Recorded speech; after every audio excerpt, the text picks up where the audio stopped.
In this video, I will show you how to get the glowing text effect in Capcut. It's a really simple tutorial, and the effect looks pretty cool. So let's start open Capcut on your device and create a new project and select the black video.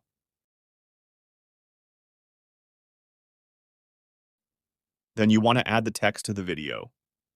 You can add any text, animation, font style, and so on.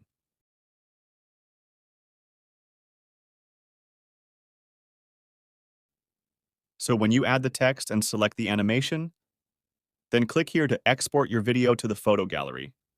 The next step is to go back and create a new project and select the video that we had just exported. Now click on Effects, then go to Details, and find an effect that's called Luminance. Adjust the effect over your video, and then you can select the effect and click on Adjust to choose the intensity filter and rotation of the effect. So choose that to your liking and you are done. Thanks for watching and see you in the next video.